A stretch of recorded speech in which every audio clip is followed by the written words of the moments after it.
Chapter 1. For 3 years, my fiancée, Victoria Hathaway, was the picture of an ice queen, aloof and dignified. In public, she wouldn't even hold my hand. Our love, she'd say, doesn't need to be proven to outsiders. But on the birthday of her childhood friend, Ethan Reed, she rented out an entire nightclub and invited all their old classmates to celebrate him. Victoria dressed up as a bunny girl in a skimpy 3-piece outfit, pretending to be a cocktail waitress. She sat on Ethan's lap, feeding him alcohol mouth to mouth, letting his hands wander all over her while the crowd roared with approval. When the clock struck 12, Ethan carried her into a hotel. The next day, she came home covered in marks, and I caught her red-handed. It was Ethan's birthday, she explained. I just dressed up as a bunny girl to make him happy. You don't mind, do you? I shook my head. I don't mind at all. Next month is my childhood sweetheart Grace's birthday. I'm thinking of marrying her to celebrate. You wouldn't be angry about that, would you? The moment I walked into the nightclub, Victoria had just emerged in her bunny girl costume, and the whole place erupted. Victoria Hathaway had been the unapproachable ice queen of our university. Who would have ever imagined that one day she would wear a bunny girl outfit just to celebrate Ethan Reed's birthday? Her skin was like snow, and under the club's lights, the black lace of the costume only accentuated her stunning figure, drawing every eye in the room. Carrying a bottle of wine, she walked over to Ethan and plopped right onto his lap. Ethan, happy birthday. Do you like your present? He looked at her, completely mesmerized. I love it, Victoria. You look gorgeous tonight. Victoria blushed, took a sip of wine, and pressed her lips to Ethan's, transferring the liquid into his mouth. The old classmates in the room went wild. Whoa, Ethan, are you a man or make a move? I can't believe we're seeing you two together again after all these years. This is great. Seeing how sweet they are makes me believe in love again. Ethan's hand clamped onto the back of Victoria's neck, deepening the kiss. They were locked in a passionate embrace for several minutes, completely oblivious to the crowd watching them. I stood in a corner, my eyes burning. I had been with Victoria for 3 years. She had always been so cold. After we got engaged, she made me promise we wouldn't cross any lines before the wedding. I loved her, so of course, I agreed. A girl so pure deserved to be cherished. We never even announced our engagement publicly. In front of others, she wouldn't let me hold her hand. Our love doesn't need to be proven to outsiders, she'd said. I thought she was just shy, that if I insisted on public displays of affection, it would genuinely embarrass her. But watching this scene unfold, I finally understood. Shyness, dignity, aloofness, they were all just excuses. Her heart belonged to someone else, and that's why she could never let me get close. If that was the case, why did she agree to marry me? I watched them, their lips still pressed together, my throat feeling like it was clogged with sand, aching with a bitter pain.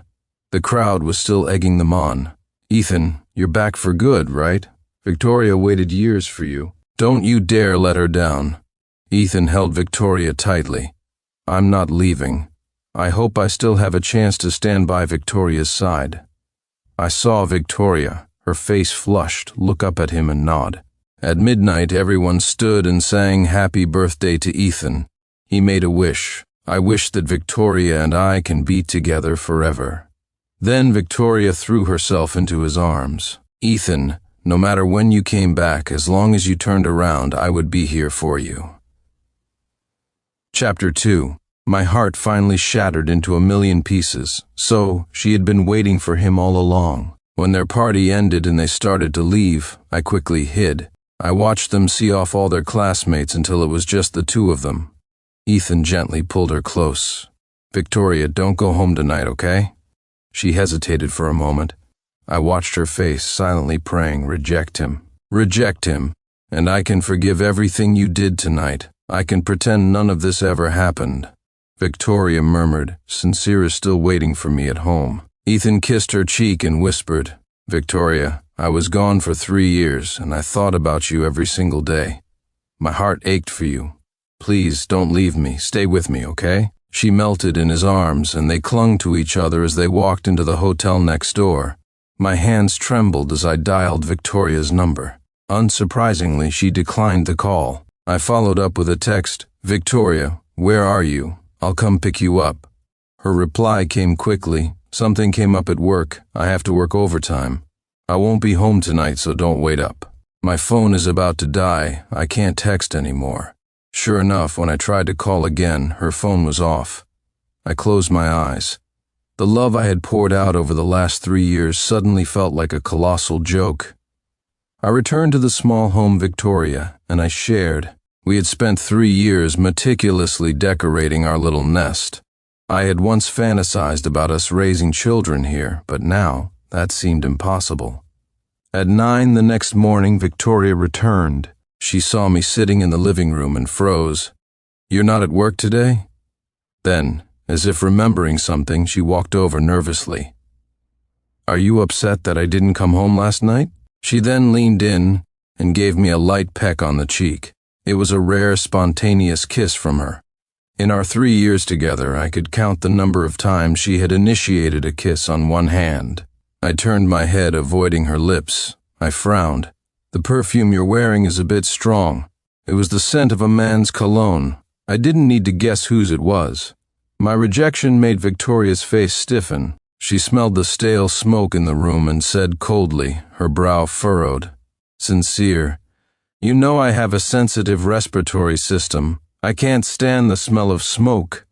Why would you smoke in the house? Have you no respect for me?" I said nothing. She tossed her bag on the sofa and began taking off her coat. I was exhausted from working overtime all night. "I'm not in the mood to coddle you. I'm going to take a shower and rest." With that, she went into the bathroom. She probably hadn't even noticed them herself, but the 5 neck of her sweater revealed several hickeys on her neck, telltale marks that were both intimate and jarring. Ethan had done that on purpose. It was a blatant provocation. When she came out of the shower, she must have seen the marks in the bathroom mirror. She offered an explanation. "I slept on the office sofa last night. There were so many mosquitoes in the office, I got bitten all over." I looked at her and suddenly decided to test the waters. "Victoria, we've been engaged for 3 years. When are we getting married?"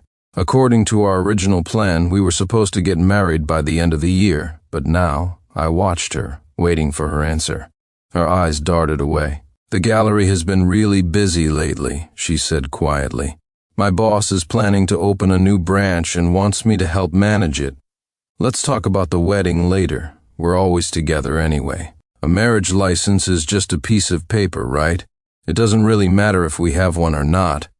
I looked her straight in the eye and cut her off. "You don't want to get married. It's because Ethan Reed is back, isn't it?" Chapter 3. Her voice suddenly turned sharp. "What does this have to do with Ethan? Don't you dare drag him into this. Ethan and I are just classmates, nothing more. I used to have a crush on him, but that was back in university. You know that, don't you? If I really had feelings for him, why would I have gotten together with you?" Seeing her flustered and defensive, I pulled out my phone and showed her the picture I had taken yesterday of her in the bunny girl outfit. "So this is what just classmates do. Dress up as bunny girls and kiss each other." The color drained from Victoria's face. She snatched my phone, deleted the photo, and then slammed the device onto the floor. "Sincere, were you following me? You don't trust me? When did you become this person? How could you secretly take pictures of me at a party with my friends?" It was Ethan's birthday, yesterday. Everyone was just having a bit of fun. "I didn't invite you because I was afraid you'd overthink things. I can't believe you actually followed me. You're disgusting." I stood up, facing her directly. "I wasn't following you. Did you forget? Yesterday was the 3rd anniversary of our engagement. I went to the gallery to pick you up from work, and I saw you get into Ethan Reed's car. I saw you put on a bunny girl costume for him and feed him wine mouth to mouth. Is that what you call an innocent friendship between classmates? Do you want me to send this picture to your friends? If even one of them can say your relationship is purely platonic, I'll admit I'm being petty. How about that?" Victoria shot up from her seat, her face ghostly white. "Sincere, it was just for Ethan's birthday. I dressed up to make him happy. Don't make a mountain out of a molehill. The wine feeding thing was just a joke. We've been engaged for 3 years. We're about to get married. You're the one I'm going to marry in the end. The process doesn't matter, does it?" I stared at her coldly, my voice dripping with sarcasm. So, going to a hotel together in a bunny girl costume and not coming back all night was also part of his birthday celebration? Did you have fun? All the blood drained from her face. She stammered. "I was just drunk. Ethan took me to a hotel to rest for the night. We really just talked. We slept in the same room, but nothing happened. Not everyone is as filthy-minded as you. Pure friendship can exist between a man and a woman. Sincere, your mind is so dirty that you assume everyone else is as dirty as you." Just then, her phone rang. I saw the screen on the sofa light up with the caller ID, Ethan Reed. Victoria frantically answered the phone. "What's wrong?" I couldn't hear what Ethan said, but Victoria replied, "Wait for me there. I'll be right over to pick you up." She hung up and looked at me. "Sincere, I think you need to calm down.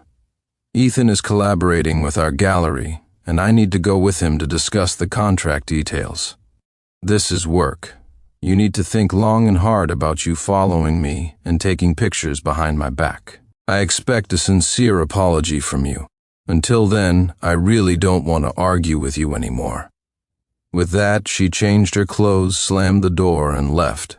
Completely disheartened, I collapsed onto the sofa, staring at the mess Victoria had left behind. I picked up my shattered phone from the floor and called my mother. "Mom, I broke up with Victoria." My mother paused for a second, then quickly replied, "You're willing to leave her? Are you sure you're coming back? Have you agreed to the marriage with the Bloom family?" Chapter 4. I replied without a moment's hesitation. "Of course I agree. There's nothing wrong with a childhood sweetheart. I'll be home in 3 days." My mother laughed. "Good. I'll start preparing for the wedding right away. We'll be waiting for you." After hanging up, I looked around the small apartment. It held so much of my love and my dreams. Now, it was time to let it all go. Once my mind was made up, I realized there wasn't much to pack. The mementos of our love I had collected over the years now seemed like nothing but cruel jokes. I packed my important documents, my clothes, and my books into 2 suitcases. 3 years of my life, packed away in 2 boxes. On the first day of my new life, I went to my company and submitted my resignation. My boss was sorry to see me go, but when he heard I was going home to get married, he couldn't argue. He just clapped me on the shoulder. "I hope we get the chance to work together again someday." I went to a real estate agency and listed the apartment. "I need a quick sale. If you find a buyer who can sign and pay immediately, I'm willing to offer a discount." The agent saw my urgency and immediately assured me, "Don't worry, Mr. Clark. We'll prioritize finding a buyer for you and get it sold as quickly as possible." I nodded. "I'll be leaving Bridgeport in a couple of days. When the time comes, you can just notify the current resident to move out." I also dropped my car off at a used car dealership. The whole process was exhausting, but by delegating everything to professionals, I could make a clean break. Victoria didn't come home that night. I no longer cared. The next day, I tidied up the apartment. Our photos together, the paintings I made for her, the pictures I took of her. I had a cleaning service come and clear it all out. Not a single miscellaneous item was left. On the 3rd day, I loaded my luggage into a car and drove to Victoria's gallery. At the entrance, I ran into her assistant who was buying coffee and chatting with the barista. 2 coffees today. Miss Hathaway's boyfriend is here, and they're being so sweet together. I've honestly never seen her smile so happily. The barista replied, "I always thought Miss Hathaway was such an ice queen." The assistant laughed. "That's just because she's not with the one she loves. You have no idea how gentle and demure she can be. Just watching them makes me believe in love. It's so beautiful. Just seeing them kiss, I feel like spring has arrived." Even though I knew Victoria was with Ethan, hearing someone else describe it like that felt like my blood was flowing backward, chilling me to the bone. We were together for 3 years, and she never once publicly acknowledged me as her boyfriend. Now I saw it clearly. This love affair had been a battle I fought all by myself. I stood outside, looking through the floor-to-ceiling glass window at the 2 of them. They were sitting together, holding hands, their heads touching as they gazed into each other's eyes and smiled, occasionally leaning in for a kiss. I stumbled back to my car. Staring at the couple through the window, I sent Victoria a text message. "Victoria Hathaway, I'll let you have Ethan Reed. Let's break up." She replied almost instantly, "Sincere, we just slept in the same room for one night, and nothing even happened. Why are you so obsessed with this? As a man, can't you be a little more generous and not so petty?" Through the car window, I watched her gaze softly at Ethan. I typed out my reply. Word by word, of course, I don't mind. "Next month is my childhood sweetheart Grace Bloom's birthday. I'm going home to marry her. You wouldn't be angry about that, would you?" Victoria was unfazed. She sent a voice message. "Sincere, do you really think these petty verbal jabs are meaningful? If you want to break up, fine. Just don't you dare regret it." I turned off my phone, started the car, and headed straight for the airport. From now on, we would never have to see each other again. Chapter 5. It was evening when I arrived back at my family's home in Seacliff. The house was brightly lit. Hearing my voice, my mother rushed out. "Son," she cried, pulling me into a tight hug. For the sake of Victoria's career, I had given up everything to move to Bridgeport for her, and I rarely came home. It had been a full year since my last visit. My mother looked at me, her face filled with concern. "Why are you so thin? Did you not eat or sleep well after the breakup?" I saw the silver strands in my mother's hair, and a lump formed in my throat. "Yeah, I've lost weight. Mom, you have to make me lots of good food to fatten me up. I'm not leaving again. I'll stay home and be with you every day." My father was in the living room reading the newspaper. He glanced at me with a cool expression. "Hurry up and eat, the food's getting cold." I saw that he was holding the newspaper upside down, and my eyes warmed. "Dad," I said, "I'll come to the company with you tomorrow. From now on, I'm going to get serious about taking over the family business." My father gave a cold snort. "We'll see if you have what it takes." My mother and I exchanged a look and smiled. It was so good to be home. There was no betrayal, no indifference, just an abundance of love. Grace Bloom and I were childhood sweethearts, and the marriage was something both our families had wanted for a long time. We knew each other inside and out, and both families were thrilled with the match. As for why Grace agreed, I felt a deep sense of shame. She had always been my closest friend growing up, but I was the one who betrayed her for a so-called great love. When she confessed her feelings for me back then, I panicked. I had always seen her as a little sister. I fled to Bridgeport and stayed there for 3 or 4 years. When she found out I was with Victoria, she cried her eyes out and said she never wanted to speak to me again. I felt incredibly guilty about our arranged marriage. Even though it was a childhood betrothal, I was ultimately using it as an escape from Victoria. So when I saw Grace, I apologized to her with the utmost sincerity. "If you don't want to do this, we can cancel the wedding. It's all my fault. I shouldn't have abandoned our engagement and run off so far away, only to suddenly come back now. But I swear, I will be good to you. For the rest of my life, I will never get involved with another woman." She suddenly placed a hand over my mouth and then smiled, her dimples appearing. "Brother Sincere, I know everything. I was just waiting for you to see that woman, Victoria, for who she really is. I knew she could never steal you away from me." The marriage alliance between the Clark and Bloom families was big news in Seacliff. The wedding was set for a month later, and both families spared no expense, planning an extravagant affair that became a hot topic of discussion online. Meanwhile, after a few busy days, Victoria finally realized that our apartment had been completely emptied. Everything was gone, as if I had never been there at all. She panicked instantly. She walked out in a daze, only to be stopped by the real estate agent.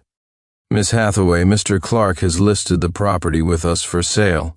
We've already found an interested buyer who has paid the deposit. We need you to please vacate the premises within 3 days." Victoria shrieked, "What do you mean, sell the apartment? When did this happen?" "I never agreed to sell," the agent smiled politely. "Miss Hathaway, the property is registered under Mr. Clark's name. He doesn't need your consent. He has given us full authority to handle the sale." Please cooperate. If the contract is signed and you haven't moved out, we will have to involve the police."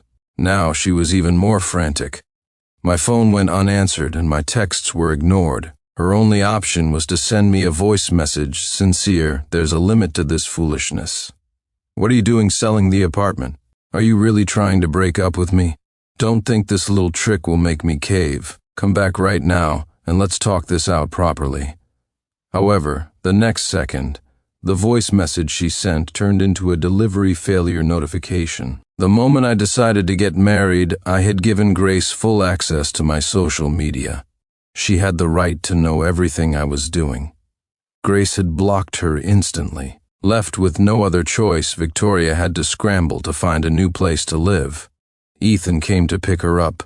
"This is all my fault, Victoria. From now on, let me be responsible for you, okay? You know how I feel about you. Since Sincere broke up with you, can we be together? I promise I'll take good care of you." He took Victoria to his apartment, and they began living together. I started to take over my family's business empire. It was only then that I realized just how extensive my old man's investments were. He even had a stake in art galleries and other artistic ventures. As it turned out, the gallery where Victoria worked was one that our company was considering acquiring. Because of this connection, I was able to get snippets of news from the gallery, whether I wanted to or not. After returning to the country, Ethan had been eager to hold a solo exhibition. He approached the gallery where Victoria worked to discuss hosting his show. They were inseparable, clinging to each other every day. Victoria, with absolute confidence, guaranteed her boss that supporting Ethan's solo exhibition was a brilliant move. She claimed Ethan was already a rising star abroad and that hosting his domestic debut would surely boost the gallery's reputation. Chapter 6. The gallery owner, Mr. Morgan, had always trusted Victoria's judgment, so upon hearing her pitch, he immediately agreed. Little did he know, Victoria had always seen Ethan through rose-colored glasses. In her eyes, he was the most talented artist alive. She trusted him so completely that she agreed to exhibit his work without even carefully examining the paintings herself. On the day of the exhibition, Ethan's work was immediately called out for plagiarism. The art critics were deeply disappointed. Their online reviews were scathing, directly pointing out the gallery's complete lack of artistic judgment. Exhibiting such work, they said, had tarnished the gallery's long-standing reputation. Because of this disaster, the gallery's business and good name suffered. The owner was furious. He not only withheld Victoria's bonus but also stripped her of her responsibilities, effectively sidelining her. Ethan put on a show of guilt. "Victoria, I'm so sorry. This is all my fault. A lot of my best work is still overseas and I haven't gotten it back yet. These pieces were rushed, so maybe they aren't my best. But I absolutely did not plagiarize. It's just a similarity in inspiration. You have to believe me. My art is much better than this. I know I can create a stunning masterpiece and help you make a triumphant comeback." Victoria was convinced. She leaned into his embrace and said, "Of course, I believe you. I'll wait for you to create your masterpiece, and then we'll hold another exhibition." Ethan held her, his voice gentle. "Victoria, you're too good to me. I'm so lucky to have you by my side. Of course, this whole mess had nothing to do with me. I was about to get married. I just never expected to see Victoria on my wedding day." She attended with her boss, Mr. Morgan. Dressed in a black formal gown, she appeared at the wedding venue, her face pale as she stared at me in my groom's tuxedo. Her eyes were filled with disbelief. "Sincere, what are you doing here?" I smiled. "It's my wedding day. Welcome. I'm glad you could make it." She looked shocked. "How could you cheat on me behind my back? Weren't we supposed to get married?" I chuckled. "Victoria, I believe we officially broke up a while ago. As for my wedding date, I told you this would happen. I said Grace's birthday would be our wedding day. Don't look at me like that. Unlike some people, I had the decency to officially break up with you before finding a wife." She took a step back, refusing to accept reality. "I never agreed to break up. Sincere, you can't do this to me." I laughed. Whether you agreed or not is irrelevant. Victoria, you didn't actually think I would still marry you after you slept with another man, did you? You really overestimate your own importance." Her eyes reddened as she mumbled, "No, you said you would always love me." I looked at her with growing impatience. "Victoria, you were the one who cheated. And you still demand that someone love you? Where do you get the audacity? You might not mind being tainted, but I do." I looked down at her boss. "Mr. Morgan, are you here to attend my wedding, or did you bring her here to crash it?" Sweat poured down his face. He never knew that I was Victoria's ex-fiancé. If he had, he never would have made such a colossal mistake as to bring the groom's ex to the wedding. He immediately started apologizing profusely. "My apologies. My apologies. Victoria and Ethan Reed are always so lovey-dovey, we all just assumed he was her boyfriend. This is all a misunderstanding, a complete misunderstanding." With a dark expression, he pulled Victoria aside and hissed, "Victoria, what do you think you're doing? This is the Clark family's big day. If you ruin things for me, you can pack your bags and get out immediately." Victoria's face was ashen. She didn't dare say another word and meekly followed her boss into the reception hall. On the stage, Grace and I exchanged vows, rings, and a kiss. Seeing Victoria watching from below, I suddenly thought that life truly was a dramatic play. During the toasts, a half-drunk Victoria raised her glass to Grace. "Sincere is a good man. You have no idea how considerate he is." The entire room fell silent, but she shamelessly continued, "When we were together, he would make me breakfast every morning before waking me up. On weekends, he would make delicious soups for me. I get cold easily, so he would prepare a hot foot bath for me every night. When I came home drunk from work events, he would even make me a hangover cure." The faces around the table were a mixture of expressions as they all stared at her. Chapter 7. Grace looked up at me, and just before I could lunge forward in anger, she grabbed my arm. She smiled sweetly and said, "Ma'am, my husband and I have known each other for over 20 years. Everyone knows how wonderful he is. It's such a shame for you, but a man this good is all mine from now on." "Oh well, I guess you just have poor judgment, letting a great man like him slip through your fingers. Lucky for me," she finished, squeezing my hand and lacing her fingers with mine. I composed myself and returned the toast on Grace's behalf. "Miss Hathaway, why didn't your fiancé join you at my wedding banquet? Since we're all acquainted, you should let him share in some of Grace's and my good fortune." Victoria looked at me in disbelief, tears instantly welling in her eyes. Sincere. Grace was never a patient person. The only reason she had tolerated this much was to maintain appearances. She pinched my arm, subtly pulling me closer, and whispered a warning in the other woman's ear. "Ma'am, since you already have a boyfriend, you should stop coveting someone else's husband. Unless, of course, you'd like to become famous as a homewrecker." With that, she linked her arm through mine. "Darling, it's time to toast the next table." She didn't spare Victoria another glance, turning to lead me away. She had no time for such petty games. As I turned, I saw Mr. Morgan grab Victoria and drag her towards the exit, his face dark the entire time. "If you want to self-destruct, don't drag me down with you. Get out of here right now." That night, in our new home, Grace stood with her hands on her hips, ready to settle the score. "From now on, you have to make me hangover soup, bring me foot baths, and make me breakfast. Only then will I forgive you." I pulled her into my arms. "All right, I'll bring you foot baths, make you hangover soup, and cook you breakfast for the rest of our lives. I'll be your humble servant." After marrying Grace, we settled into our life together, and with each passing day, our love grew sweeter. Her maternal family was a renowned artistic dynasty in Seacliff, and in her spare time she loved to paint. To make her happy, I acquired several galleries and art museums, planning to hold a grand exhibition of her work for our anniversary. A few months later, after the company finalized the acquisition of several galleries, I had to travel to Bridgeport on business. Returning to Bridgeport again felt surreal, as if I had been away for many years. When I walked into the gallery, the manager who came to greet me was not Victoria. I asked casually, Isn't the manager here Victoria Hathaway? The new manager smiled. Miss Hathaway is no longer employed with our gallery. It turned out that a month prior, Ethan Reed had latched onto a wealthy, up-and-coming local artist named Ivy Vance. The two hit it off immediately and decided to start their own gallery together. Victoria, of course, did not approve. She knew that look in Ethan's eyes all too well.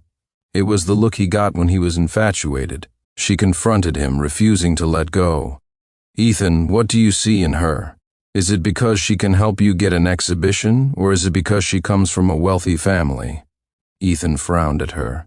Victoria, how can you think of me like that? After all these years, don't you know what kind of person I am? Ivy and I are just kindred spirits. We have a mutual appreciation for each other's art.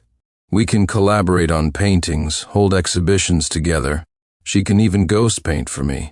Do you have any idea how rare that is? Victoria, you're an artist yourself. The woman I knew is dignified and aloof, not this crazed, suspicious person you've become. You've lost all your composure. Victoria tried to suppress her suspicions, telling herself he was just compromising for his career. But when she saw Ethan with his arm around Ivy, greeting guests and accepting compliments together, she finally snapped. Ethan Reed, is this what you call being kindred spirits? Your lips are practically glued to her face. Have you no sense of decency? Have you forgotten you have a girlfriend? Victoria's screams startled the guests in the gallery, and all eyes turned to them. Ethan's face was grim. Victoria, you are here as a gallery manager. Can you please control yourself? Ivy gently removed his hand. It seems you haven't settled things with your girlfriend yet. We should probably avoid any misunderstandings. I don't like messy relationships. Ethan grabbed her hand tightly. Ivy, don't misunderstand. Manager Hathaway and I are just university classmates. There's nothing else between us. She only helped me organize one exhibition. We had a few meetings about it, and I think she might have gotten the wrong idea. A faint smile played on Ivy's lips as she looked at Victoria. Oh, is that so? Well, Manager Hathaway, it seems this was all a misunderstanding. Allow me to introduce myself. I'm Ethan Reed's girlfriend. You can just call me Ivy. Victoria shrieked, Ethan, if she's your girlfriend, then what am I? A university classmate? Do you sleep with all your university classmates? I broke up with my fiancé for you.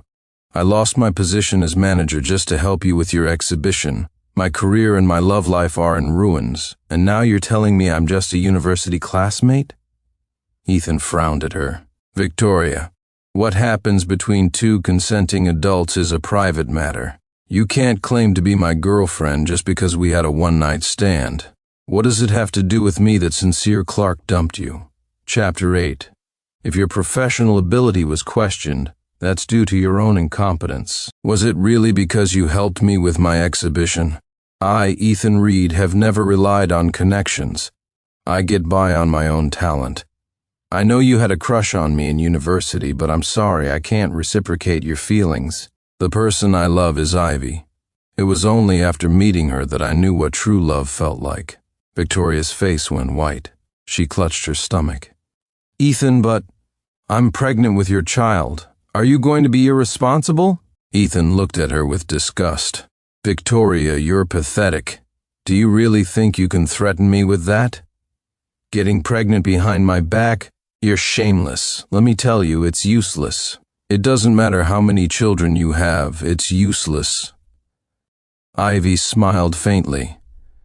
Miss Hathaway, you're an educated woman. Why must you debase yourself like this?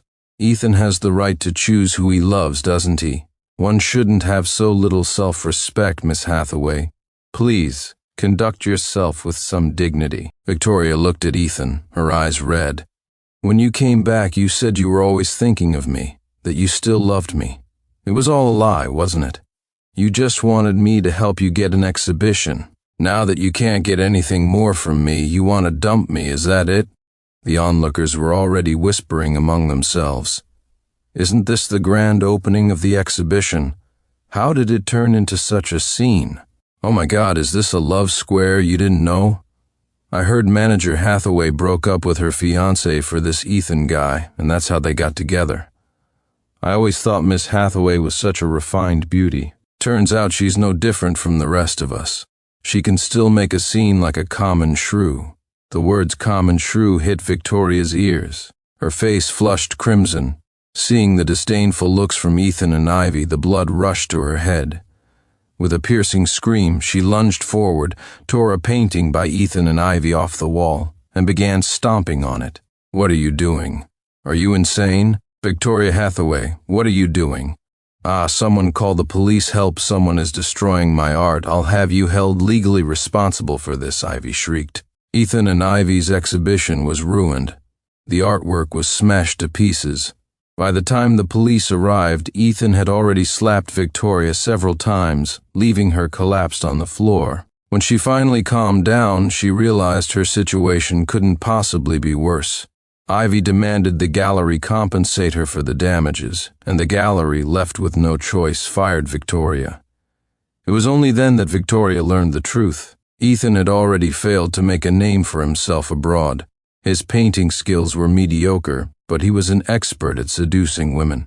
He had made a habit of living off his girlfriends, his entire reputation manufactured by his previous lover. Upon returning to the country and discovering Victoria was a gallery manager, he immediately rekindled their old flame, hoping to use the gallery's prestige to launch his career in Bridgeport. But the experts in the country weren't buying it.